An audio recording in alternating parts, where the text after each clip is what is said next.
ভাই আমার ফেলিয়ার তো আমি একসেপ্ট করে নিছি, তোমরা কেন একসেপ্ট করতে পারতেছো না আমি বুঝতেছি না। ছাগলের 3 নাম্বার বাচ্চার মতো বাঙালির কিছু লোকজন আছে যারা কিছু বুঝে না টুঝে না।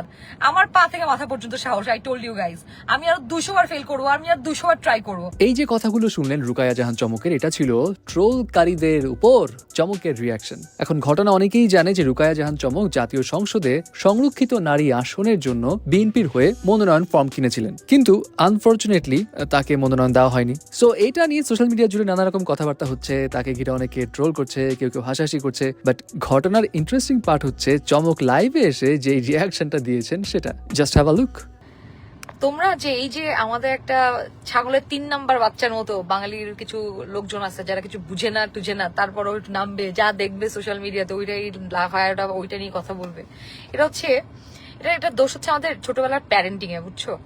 সেটা হচ্ছে আমাদের বাঙালি প্যারেন্টসরা সাধারণত ছোটবেলায় শিখায় না how to accept your failure and how to celebrate your failure. এটা তো অনেক পরের বিষয়। অ্যাকসেপ্টেন্স ওরা এটাকে অ্যাকসেপ্টই করতে পারে না।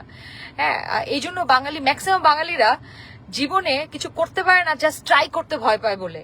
কারণ ওরা ওই ফেইলারকে ভয় পায়, যে আল্লাহ যদি ফেল করি, এই জন্য ট্রাই করে না, কিছু করতেও পারে না, শুধু সমালোচনা করে। এছাড়া বাঙালিরা কোনো কাজে ম্যাক্সিমাম বাঙালির, হ্যাঁ ভাই আমার ফেলিয়ার তো আমি একসেপ্ট করে নিছি, তোমরা কেন একসেপ্ট করতে পারতেছো না আমি বুঝতেছি না। আইদার তোমরা আমার অনেক ভালোবাসো, নাহলে তোমাদের সমস্যা আছে ওই যে চাইল্ডহুড ট্রমা, যে কোনো নিজের ফেলিয়ার তো দূরের কথা, কারো ফেলিয়ারই তুমি একসেপ্ট করতে পারো না। বাট আমার ক্ষেত্রে কিন্তু কোনো সমস্যা নাই। I celebrate my failure, and আমি আরো 1000 বার ফেলিয়ার করতে আমি ভয় পাই না। আমার পা থেকে মাথা পর্যন্ত সাহস। আই টোল্ড ইউ গাইজ, আমি আর 200 বার ফেল করবো, আমি আর 200 বার ট্রাই করবো। সো তোমরা যারা মনে করতেছো এটা নিয়ে ট্রল কইরা আমাদের চুপ করে বসে রাখতে পারবা, ভাই, you take panga with wrong people again and again.